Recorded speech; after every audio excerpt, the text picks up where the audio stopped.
One thing I can't stand about modern metal discussion, particularly on fairly public-facing sources such as, well, here, is the dismissive rhetoric towards the stagnant nature of extreme metal. There's a prevalent mindset that anyone not embracing whatever is happening on TikTok is an old fogey who only listens to stuff that sounds like 1993.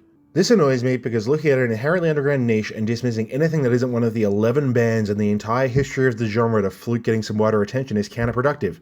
Like sales matter at all for a bunch of musical styles that have like 40,000 total fans across the entire world? Do single mothers addicted to erotic fantasy literature care that Twilight broke containment? No, of course not. They're going to go to their conventions and argue about which book about dragons turned into jacked humanoid men has the most handsome cover model. Some shit's just not operating on a scale where wider mainstream is going to have any involvement. Since the early days, particularly in extreme metal, the genre has been sustained by small groups of people hyperfixating on little parts that interested them, and then sharing it with other people in or around their little groups. And then, maybe, if we're lucky, things will bloom out from there. Chasing the veneer of household relevancy in a scene which is so inherently obscure is a pointless task which ignores all of the little movements that have actually kept the scene alive and vital for more than 30 years after it last bore a new root subgenre. It's frustrating when I see people only acknowledging the odd thing that pops off as if they're the only things that are happening. Sure, Blood Incantation are doing great guns and are doing some fairly inventive genre melding in their death metal, but acting like it's the first death metal development since Opeth dismisses so much interesting music. This isn't a new thing.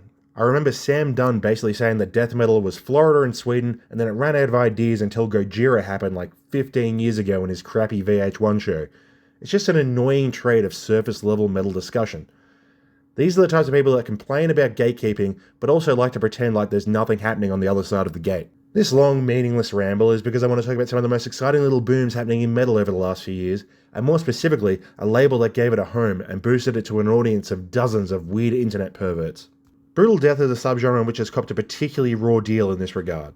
Sure, every little substyle within it has hundreds of bands which sound basically exactly the same, but there have been a lot of those different substyles over the years. Initially, it was like regular death metal, but with even more chromatic, chunkier riffing. Then it really differentiated itself when your Deeds of Flesh type bands showed up and started doing things with that aspect pushed even further with amped up technicality. Following this, the American Disgorge basically laid out the template of what a pure brutal death band would sound like from then on, with basically all of the traditional death metal fully replaced with elaborate jabby patterns. In the early 2000s, there were a few attempted new movements. Brodequin took the Disgorge sound and turned the tempo up to unfathomable levels, but largely it only got followed by South America and Southeast Asia. Mexican Disgorge merged it with gore grind and ramped up the noisy grinding filth side.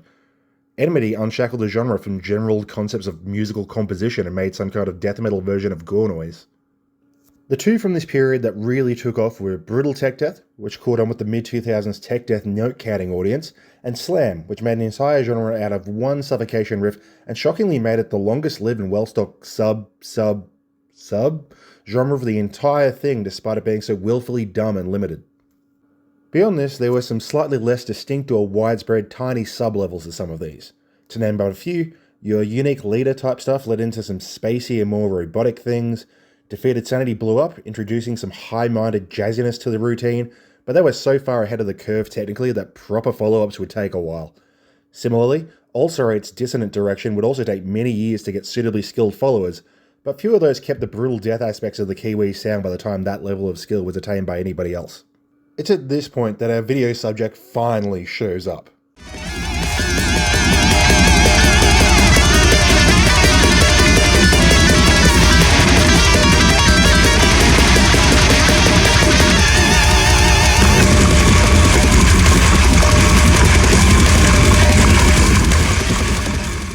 That late 2000s and early 2010 sound was dominated by labels like Unique Leader and Willowtip, labels which are largely putting out very clean and tight records. It definitely wasn't soft or easy music, but it had a professional, technical precision focus a world away from the filth that initially birthed the genre. In 2010, Dan Osborne started New Standard Elite and explicitly looked back towards the turn of the century and specifically the most rabid and noisy stuff, actively calling out the heavily edited, sampled and quantized production of the modern at the time BDM scene. Yet it still clearly had dreams of pushing things forward. They have a shockingly low quantity of off-label reissues for a label with an initial reject modernity mindset. In my Torture Doom video, I discussed how stylistic progression isn't necessarily a straight line. Often we loop back into an earlier stage and then let it grow out in a different direction than the first time. New Standard Elite are a good example of this. They were absolutely making a conscious decision to return back to 2003, but they're taking the starting point in the turn of the century unmatched brutality records type stuff, and then spent the last decade pushing into new spaces, and now much of the genre is merely trying to keep up. New Standard Elite functions more or less in 5 different spheres, and true to its name, it sets new standards in all of them. I was going to go through this chronologically, but they are actually pretty damn prolific these days, and it gets pretty dense, so instead I'm going to look at each of their comfort zones one at a time.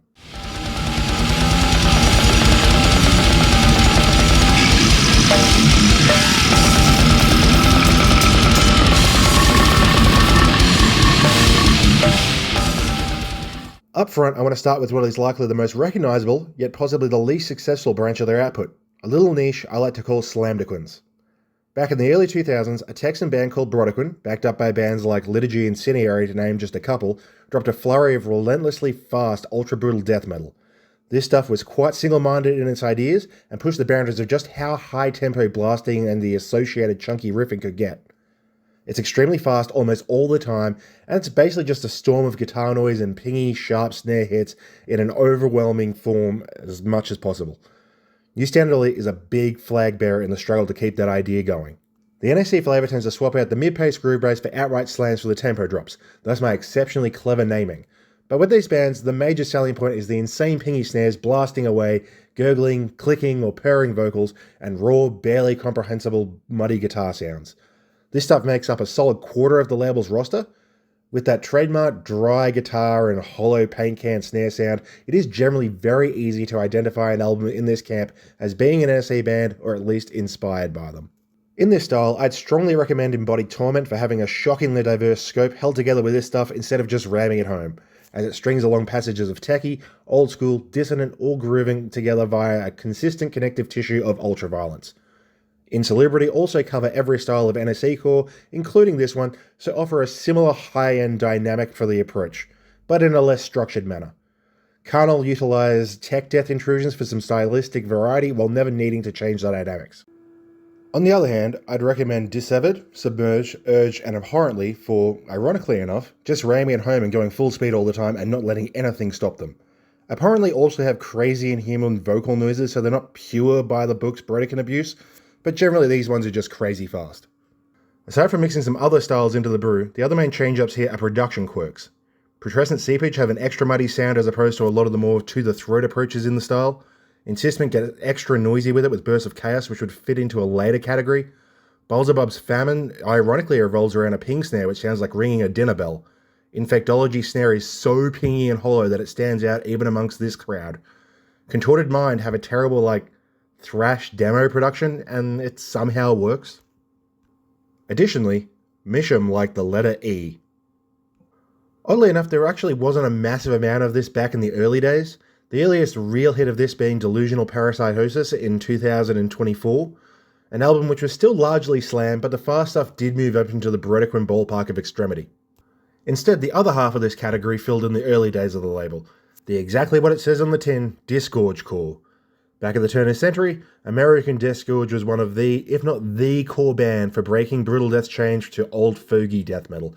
Suffocation may have put a lot of work into defining the genre, but they still had links back to classic death metal, or even as far back as thrash sometimes.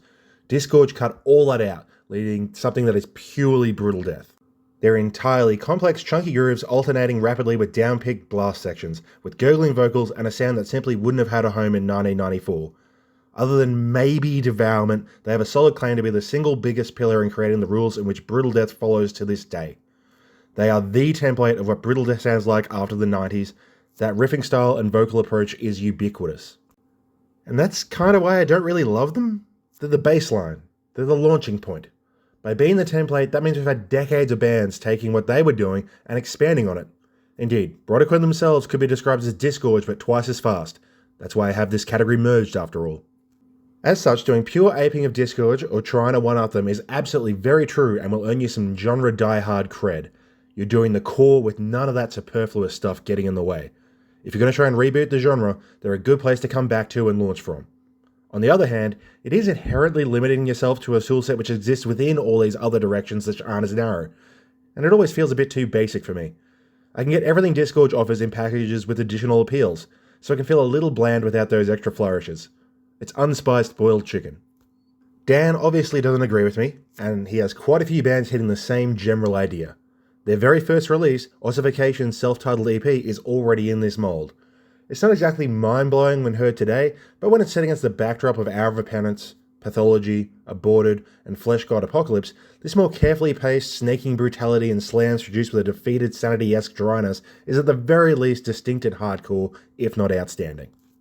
As for the best ones despite my distaste, I like Deleterious a lot, partially because they're almost speed-focused enough to be in the Brodequin camp, but mostly because the sound is weird enough to catch my attention. The vocals are turned up so much that you can hear the dude's tonsils, while the drums have a clunky snare tone which sounds like a brick in a washing machine, paired with these crazy, hollow, ringing toms. The whole thing just sounds bizarre, and I like it. Virulency have a full-blown Predator click vocal dude, and I like those. The similarly named Virologists are stylistically all over the shop, so I like all of the additions. They do have a lot of that mid-paced, techie chunk style that defines this thing, but they also have a lot of really emphasized wonky stagger and some more full-speed parts as well, so they fit in here as well as anywhere else. This style seems to be relatively popular, at least in terms of ultra-brutal underground death metal anyway, with some of these bands doing fairly well for themselves. I think they sort of suck, but Cerebral Effusion got a lot of buzz back in 2014. It's probably the label's biggest release outside of the Disentomb debut, at least in the early days. Regurgitated Entrails also seem to have caught a decent bit of attention if we're looking at popularity. Which leads me on to style number 2.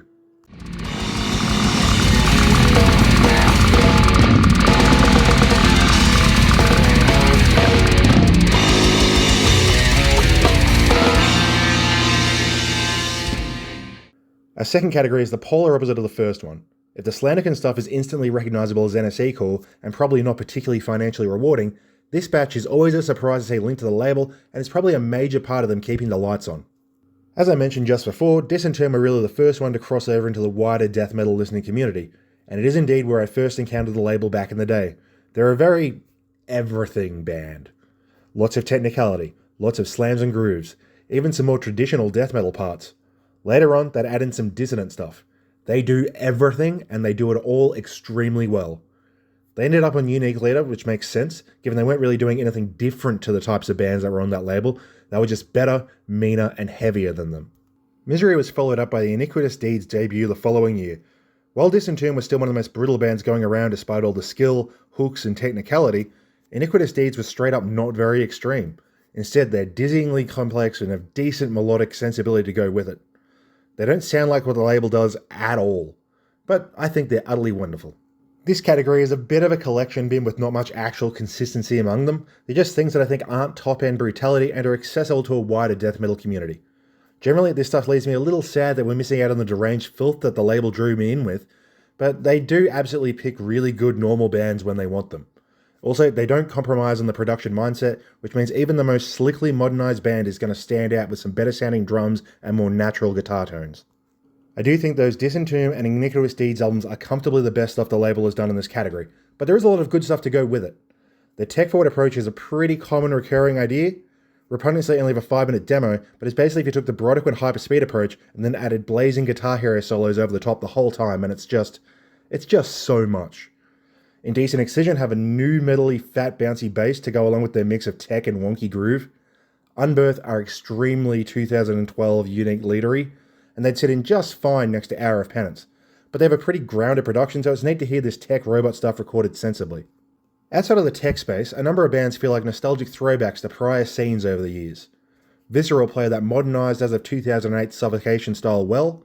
Gorgasm were a rare case of the label picking up an already well-established band instead of getting in on the ground floor.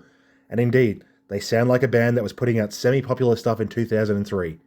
Abnormal Inhumane play a very 90s style of death metal but do it with new standard elite techniques. Their drummer has played for Dead Congregation, and you can tell with the relentless blast sustain and tempo on it.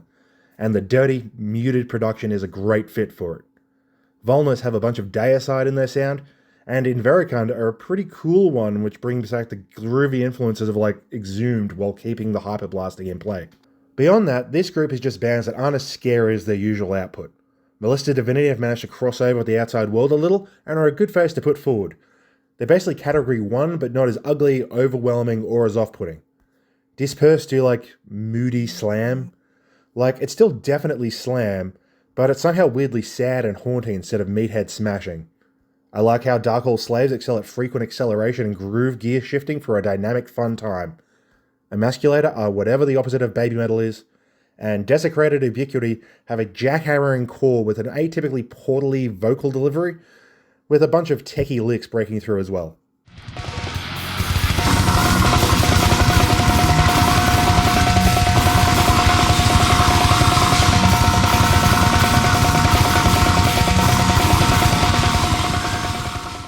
No segue for this one, we're just going whole hog into category 3, slam. Obviously, almost all the bands mentioned so far have some slams, but anyone familiar with slam would know that there's slam and there's slam. Newsstand and Elite both have a surprisingly high amount of pure slam given their reputation for speed and chaos, along with a shockingly low number of notable hits given it feels like something they do well. Which I guess that they do. I do think their take on slam is quite good, great even, but it doesn't seem to resonate with the slam community as well as I would have thought. NSC absolutely have a specific angle in the genre, so it's not like they're just pumping out a bunch of also-rans, and I think there's a lot of value to their style. It just doesn't seem to be as popular as meme slam or fat dude in a Halky jersey slam. As one would expect, the label's approach tends to be more focused on being disgusting than being groovy fun. Of all the slam here, there's really only one thing I compare to something as fun as Devourment. Everything else is largely trying for gross out instead of rock out. There's definitely an audience for it, but it doesn't seem to be a particularly large one despite putting out releases from relative heavy hitters like Epicardiectomy. My favourite in this branch is definitely the Scaphism 4-way split, which jumps out as probably the best slam split ever made. These types of bands seem to be doing basically the same thing. I mean, it is a genre made out of chugs and toilet vocals after all. There's not really a whole lot that you can do with it. As such, the split format is a perfect format for it.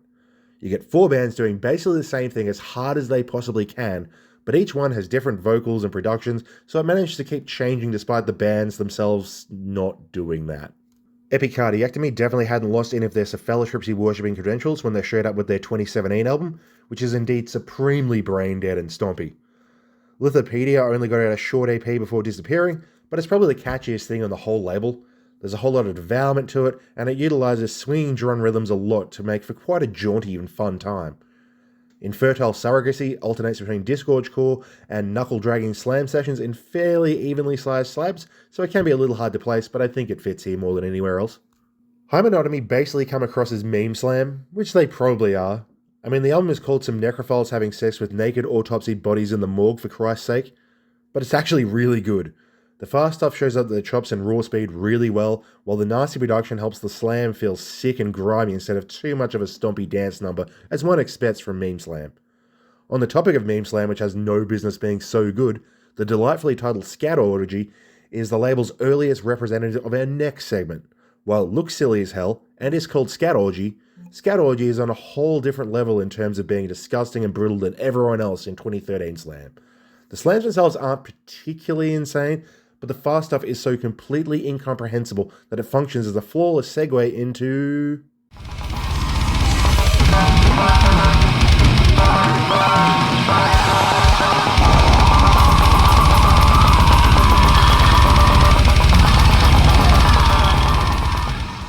If the Slanderkin stuff was the bread and butter identity of the label for those already paying attention to hyper-brutal death metal, the style which broke them out of containment into the wider extreme music consciences outside of BDM significance was this stuff, oddly enough. The thing about Brodequin Core is that it's still pretty musical at the core.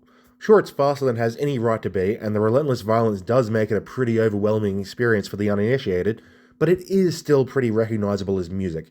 There's riffs which are in time with the drums, the songs move like songs, there's care and dynamics, and the parts all move around in something resembling a sensible manner. You know, it's brutal death metal. No matter how intense it gets, it is still music at the core. It's not noise. But this stuff? That's debatable. This batch of bands take the hyper-aggression and throw away the rulebook for musical composition. It's often stuff which takes the ball after Amity and runs with it. But sometimes it can be a little bit more gore-grindy and incomprehensible through sheer messy sound also. Oddly enough, this stuff is really the modern containment breaker for the label, which in some ways is kind of surprising given it's the most brutal, incomprehensible, and unlistable style of the bunch, but it does actually make sense when you think about it. The other things, while being pushed harder than usual brutal death metal, are still doing things that are just brutal death metal. So even if you're the best in the world at it, there's still a limited number of people who are into brutal death who are going to give a shit. This stuff is to some degree abstracted. Yes, it is extremely base, depraved hyperviolence, but it's pushed to such a degree it functions largely tonally, so in a way it becomes a form of performance art even if it's trying to be as artless as humanly possible. This resulted in having a fandom of the most depraved antisocial BDM fans imaginable, along with a fandom of the most terminally online arts major dropouts imaginable. It's a fun pairing in general, and it exposed the label to a lot of people yet to see the joy in just listening to brutal death just because it sounds good. I absolutely adore this stuff. It's such a disorientating and overwhelming approach to music, or a music-adjacent sound, that it triggers some kind of joyous delirium in my brain as it struggles to process all the incomprehensible stimuli when I focus on it, or it works as body music at its ultimate endpoint when it's just taken as a noise wave. The first Trichomoniasis album from 2023 is probably the most fucked up thing I've ever heard. It's in the enmity sphere of blast and make random noises on guitar with mountains of ping sphere, but it's so much uglier than everyone else. There's so much scratching noise in it, and there's even these parts where they turn off the distortion and somehow it sounds even more disgusting. It's a masterpiece. And speaking of masterpieces, Nithing's full-length record is a glorious onslaught of utter nonsense, with an enmity-style core of rabid chunky chaos which is then used as a canvas for random noises and sound effects. Nothing makes much sense, but there's always neat stuff standing out from the maelstrom, and it's just wonderful. Can you believe that Nithing and Trichomoniasis dropped those records on the same day? Excretion Submimus utilizes insanely noisy production to make something that's very difficult to read, creating some kind of tonal wave of violence under some of the fastest ping blasting ever recorded. Excoriation follow a similar type of ultra-noisy production to create their maddening chaos, but add a lot more slam content to ground it a little bit. Induced to more of a pure enmity successor with slams take up a decent chunk of the runtime, and the fast side being orderly decipherable but largely nonsensical. Sanguinary Verdict is such a disgustingly wet vocal delivery which I just love, and the guitars being actually kind of friendly underneath all the blasting and snarling and clattering bass makes for a fun deciphering experience. Some of this stuff pushes outside the realm of death metal entirely.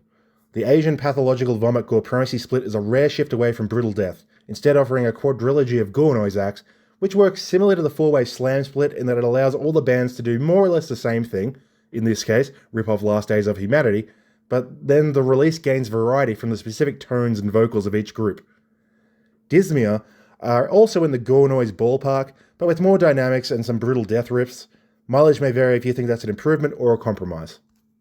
For most of the label's history, these four groupings have been the main avenues to success, but there was still one to come. One which just had to incubate in the test tube for a little while.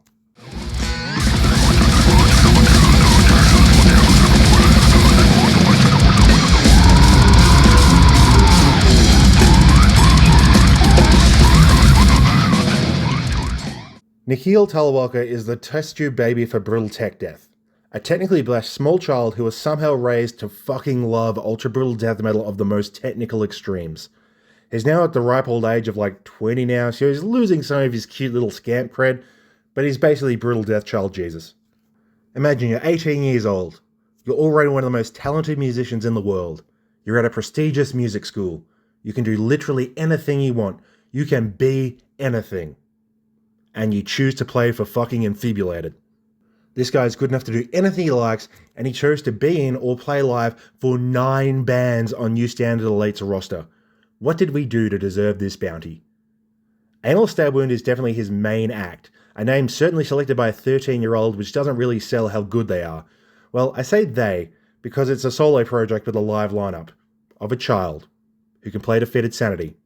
A child who can play all the individual parts of Defeated Sanity on his own. Oh, and all the live lineup are also children.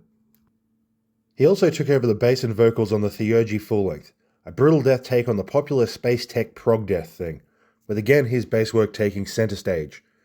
It's a very technically minded and intricate record that sacrifices a little too much extremity for me compared to their earlier work, but it definitely put Nikhil's credentials as a peddler of peak technicality on stage. Now, while this is a bit of a joke category based on how often the kid shows up, this actually was a flashpoint for a new style of content the label would produce from now. Except for one EP of Defeated Sanity Worship by Involuntary Convulsion in 2016, generally when New Standard Elite did tech, it was in the down-the-line push all the sliders to 10 manner. Nikhil's band of Technicality is a lot more music school derived. So I think he genuinely does work as an origin point for the label getting much jazzier, spacier, and generally wackier with its later tech death. I called the earlier tech stuff tech/normie bait for a reason. This is tech/art school bait. A lot of these bands are side projects of artists not strongly linked to the label.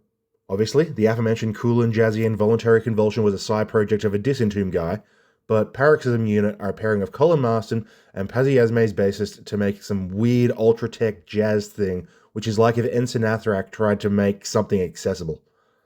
Bloodtide are the same batch of younger dudes who were initially the Reformation lineup of Dripping, who then left and made Bubba.